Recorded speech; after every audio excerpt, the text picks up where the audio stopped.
Hello and welcome to this video. My name's Barry Beckham. Let's talk more photography and image editing with Photoshop. This is an eastern Keol and it's about the size of a dove, which makes it a little bit easier to capture than the smaller birds. But the conditions were not very good. It was an extremely overcast day and we're also shooting under the shade of the trees. If we look at the histogram, we see that 800 ISO was used for this shot. Was that necessary? Well, I would say yes it was, because even though we were shooting from a tripod, we were using a 400mm lens wide open at f5.6. Under the circumstances, 125th of a second isn't that fast. Birds often move their heads very fast, but we have a sharp shot here. It's filling the frame, but it does have the usual sprinkling of distractions. The image highlights and shadows need some balance too. The background colour here is too strong. I think the exposure that was given has even made the dull conditions look a little bit brighter than they actually were. So we need to subdue that background, and it will be more evident with the colour if we consider adding any more colour vibrance, which we probably will want to do. The main work here, I think, is making the bird stand out a little bit more from the background. We also have a number of distractions to deal with, and we also need to take a look at noise suppression, given that we used 800 ISO in this particular shot. At times like this, I am reminded of some wildlife photographers I've met in camera clubs, who get so tied up in camera club competitions that they become quite insufferable bores when it comes to manipulations with images like this. Did you know that you can go into the trees and hack off bits of the branches to make the bird stand out better in a photograph, and that's considered art? But touch the image with a clone tool or something similar, and for some reason which escapes me, that's cheating. So with that in mind, let's cheat and do it well. But nothing that will seriously impact on the integrity of the shot, but it'll make the picture better. I've already ticked the two boxes in the optics tab to fix the chromatic aberration and lens profile. So a good place to start, I think, is with the crop tool, because I think if we go to the left hand side, we could come in a little bit here. And we could certainly lose most of those distractions on the left. Maybe we can go just a little further to lose that twig down here and the light part at the top left.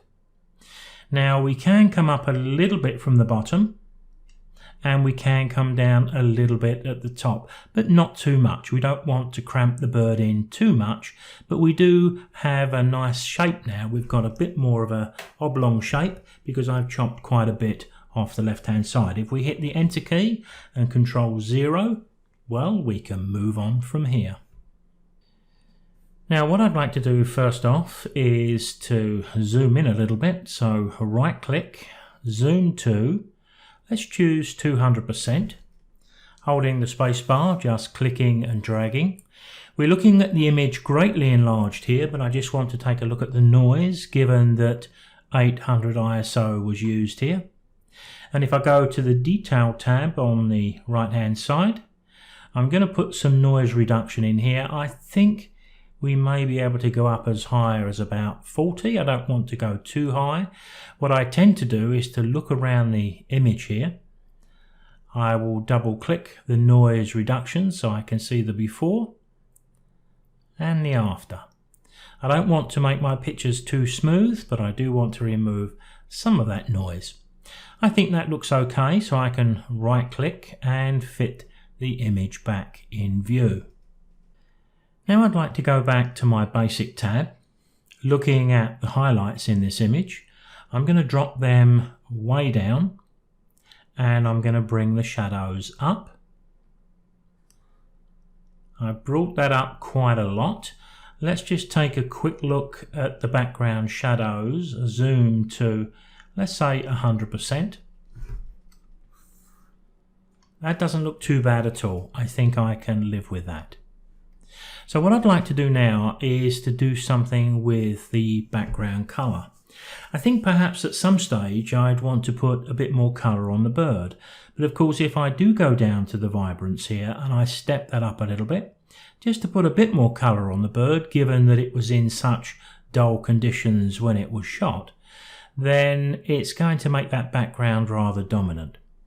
So because the bird and the background are so different in colour, I'm going to have a look at the colour mixer and see if I can regulate the background largely through the colour.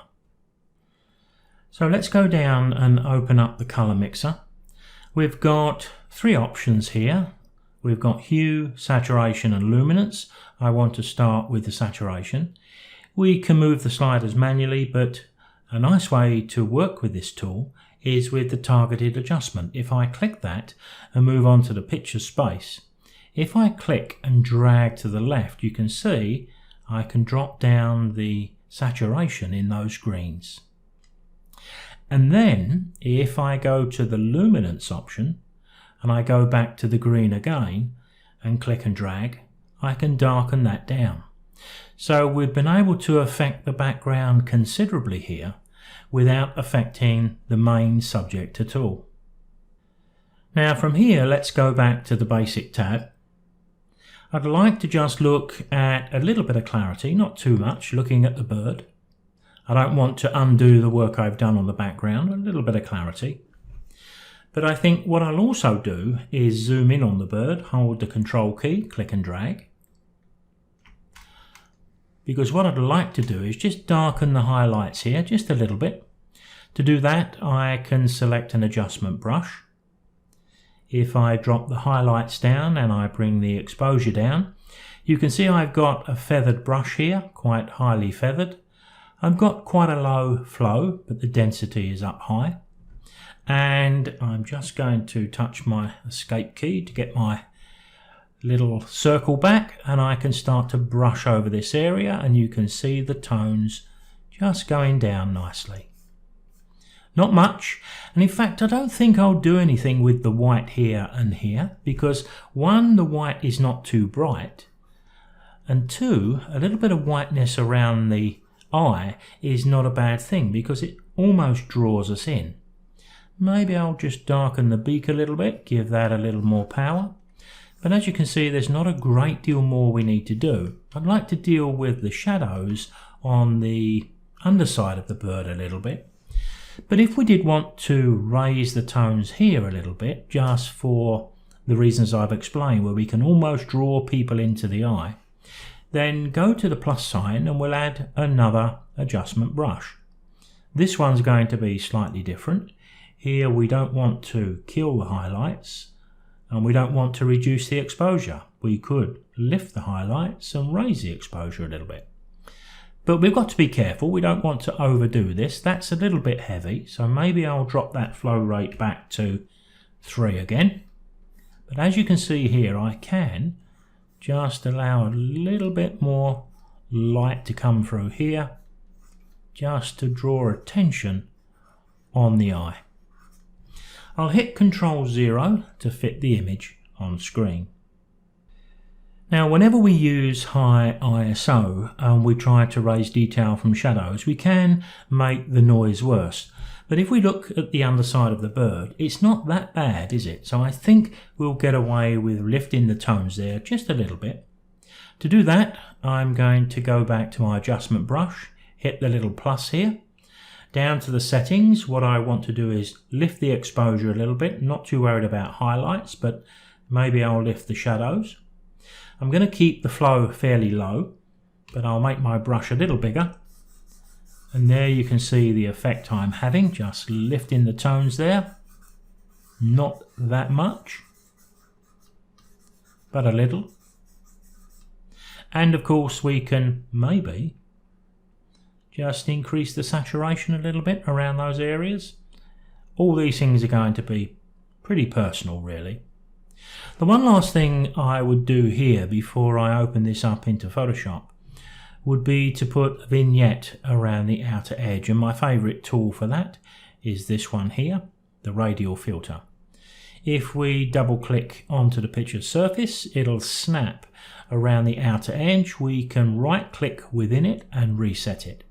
But of course, as we've got a bird of the shape that we've got, what we could do here, we can move these shapes around, of course, and see if we can improve the vignette we're trying to put on the animal. So let's drag it out to about there, touching the V key just to hide it. You can see the feather is set to 50%, and what I'd like to do here is just bring down the exposure a little bit, just in the outer edge. Look at the difference that makes, but we're not impacting the bird at all. The bird remains exactly the same. I think I'm more or less happy for the moment. So I'm going to open this as a smart object. What is a smart object? It just allows us to come back into Camera Raw at any time after we've opened this image into Photoshop. To turn on the smart object status, you'll need this hyperlink at the center bottom of the Adobe Camera Raw window. There's the option we need. It's in the workflow. Once you tick it, it will remain ticked. So let's go down to Open Object and open this up into Photoshop. Now, once we have this image opened up into Photoshop, and especially if you're one of those patient individuals who don't rush into anything, it's not a bad idea sometimes to take an image like this and save this as a Photoshop file. Because the Photoshop file retains the smart object status. We can see that shown to us on the bottom right corner of the thumbnail in the Layers palette. So at any time in the future we can open this up exactly as we see it here, but if we double click the thumbnail in the Layers, we're straight back into Adobe Camera Raw where we left off. Sometimes, if we can walk away from an image just for an hour or two and come back, we often see things we didn't see before. However, in the interests of moving on with a video, what I'm going to do is fix the problems at the bottom left with that highlight and the bit of the tree that's cutting across the corner, and also a piece of the leaf that's on the bottom right corner. Now I think Content Aware Fill is going to deal with those, but we can't use Content Aware Fill while we've got a smart object. So what I would tend to do here is to hit Ctrl J to make a copy of my layer. I would right click alongside the thumbnail of the upper layer and choose to rasterize it. But I would make sure I save both of these as a Photoshop file, so I've got my smart object still up my sleeve if I need it. But of course we're about to move on now and fix the remaining distractions, and we can use that particular layer to do that. For me, the Content Aware Fill is taking over from a lot of the older tools we used to use, like the clone tool, copy and paste I used to use quite a bit.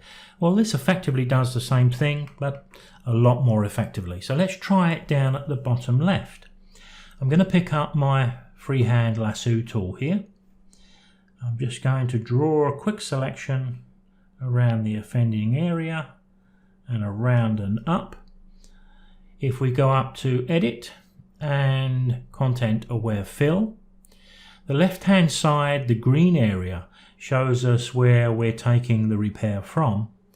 But if you look way up to the top right, you'll notice I've got the Auto button checked. And the reason I've done that is because 99 times out of 100, the Auto setting seems to do a much better job than any manual choices that I make, and it's certainly done that here. So on the right we can see the output. In other words, we can see the repair in place. We do get some choices. We can output directly to the current layer.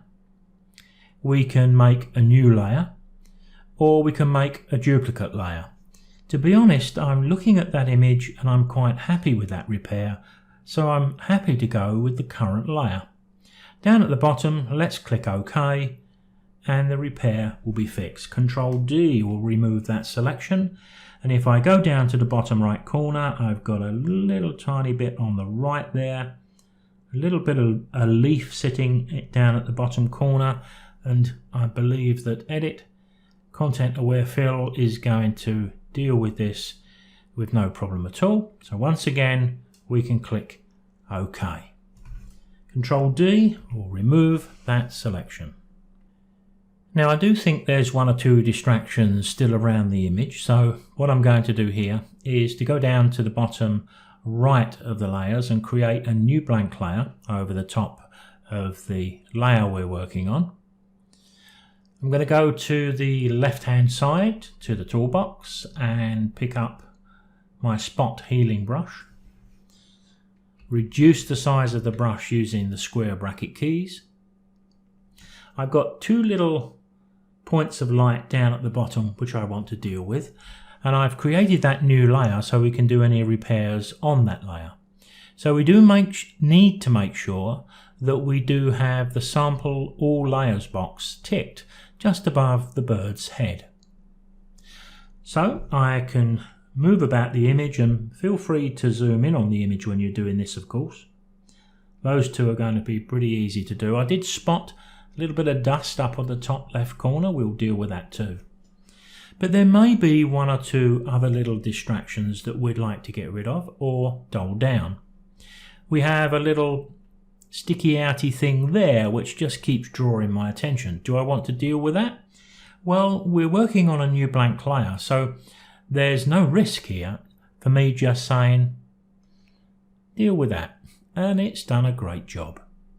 Couple of little highlights here, one there, one there. I don't think we need to use the healing brush on that. I think if we go back to the main image here, and in fact once we've done all of the repairs on this image, then we can merge the two together. We can do that by selecting both layers, right clicking and choosing merge layers, or we get the command up here in the top right of the layers palette. I'm going to go back to my toolbox on the left hand side now, pick up my burn tool. I think they're going to be highlights, so from the top of the screen I'm going to select highlights and an exposure of about 5%. Going down to these little highlights on the picture, I'll just brush over them just to tone them down, and that 5% is just about perfect. And what I mean by perfect is I have to go over these highlights a number of times before the density starts to get where I want it, and that makes the whole thing much easier to control. But sometimes we drift from highlights into shadows or midtones, and we may need to change the range option at the top left, but I think we're okay here, but you get the idea. We can make the brush a little bit bigger where we need to, and we can attack any of these areas where we feel they're just a little bit of a weakness in the image we're producing. We do have a little bit of lightness in that twig going across there. So if I wanted to deal with that, I would zoom in a bit,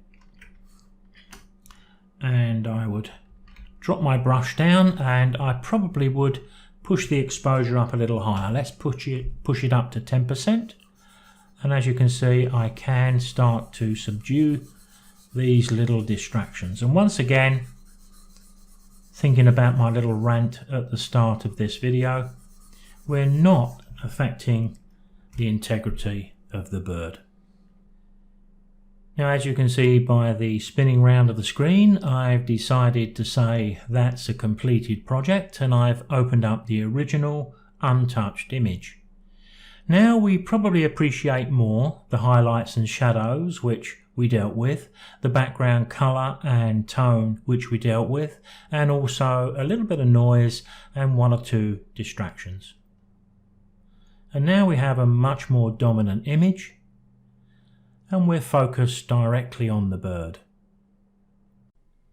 So in these conditions we did have the benefit of soft light, but even then we have to do battle with some contrast between shadows and highlights. Maybe we'd call it a small skirmish rather than a battle here, as it wasn't too bad. If you've watched other videos of mine, you'll see lots of similarities in the techniques because they're all pretty much the same. They form the core of all image editing. Now, I'd love you to subscribe to my YouTube channel if you think it's worth it. And don't forget, all of these videos can be downloaded from my website. I'll see you next time.